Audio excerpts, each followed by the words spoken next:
আপনি contract killing বাংলাদেশে হয়েছে। আমি ওকে চাই না, সে আমার রাজনৈতিক প্রতিদ্বন্দ্বী হতে পারে, সে আমার ব্যবসায় প্রতিদ্বন্দ্বী হতে পারে, তাকে আমি সরিয়ে দিতে চাই। আমি পুলিশ, র্যাব বা ওই ধরনের কোনো বাহিনীর সাথে যোগাযোগ করে আমি তাকে মেরে ফেললাম। তবে সবথেকে ইম্পর্টেন্ট যেটা হয়েছে যে যারা দায়িত্বে আছেন তাদের উপরে এটা কিন্তু এটা যা কমিশন বলেছে যে যারা ক্ষমতায় ছিলেন, ধরেন প্রধানমন্ত্রী এবং হোম মিনিস্টার, সেখান থেকে নিয়ে বিভিন্ন ল এনফোর্সমেন্ট এজেন্সি, এগুলোকে কিন্তু তারা দায়ী করেছে। এবং এটা পৃথিবীর, তারা দায়ী করার প্রয়োজন নেই, এটা সব সময় হবে। আমি এখন একটা ইউনিভার্সিটিতে আছি, ইউনিভার্সিটিতে যদি কোনো বড় ধরনের ইয়ে হয়, প্রথম দায়িত্বই কিন্তু ভাইস চ্যান্সেলরের উপরে সেটা পড়বে। অর্থনৈতিক, আমি এখন ট্রেজারার, অর্থনৈতিক যদি কোনো অনিয়ম ঘটে, আমি বলবো না ওই ক্লার্ক এটা করেছে, আমার কিন্তু দায়িত্ব থাকবে। সেই ক্লার্ক যদি এটা অনিয়ম করেও থাকে, যেহেতু আমি তার উপরে আছি, আমাকে এটার দায়িত্ব নিতে হবে। সুতরাং তাদের রিকমেন্ডেশনে বিশেষ করে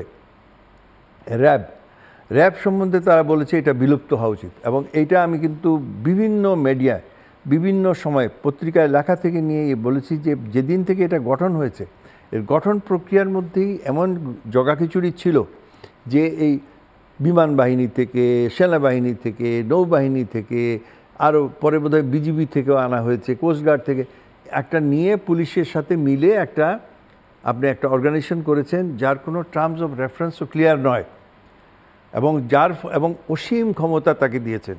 এইগুলো কিন্তু আমাদের এখনই এইগুলো অ্যাড্রেস করার সময়। এবং ডিফারেন্ট কমিশনও, আমাদের দেশের কমিশনও বলেছে যে যদি, এবং নিয়মটাই হচ্ছে যত বেশি একটা বাহিনী বলেন বা একটা অর্গানাইজেশনের যত বেশি ক্ষমতা দেওয়া হবে, তার উপরে কন্ট্রোলও তত বেশি থাকতে হবে।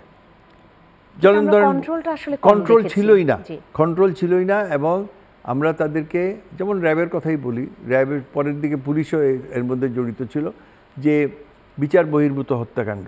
দেখেন, বিচার বহির্ভূত হত্যাকাণ্ড নিয়ে কত গল্প সাজানো হয়েছে।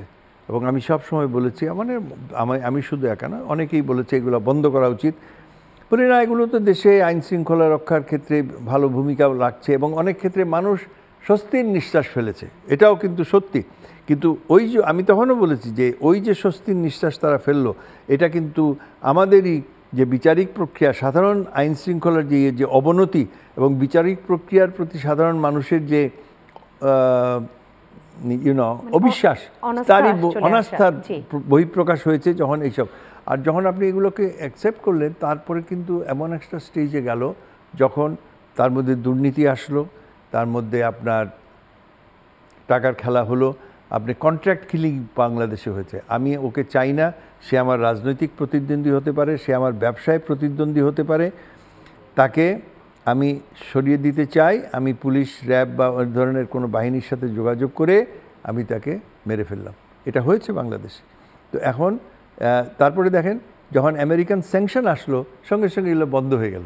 তাহলে কি তারপর থেকে মানে আপনি স্বীকার করলেন যে এই জিনিসটা অন্যায়।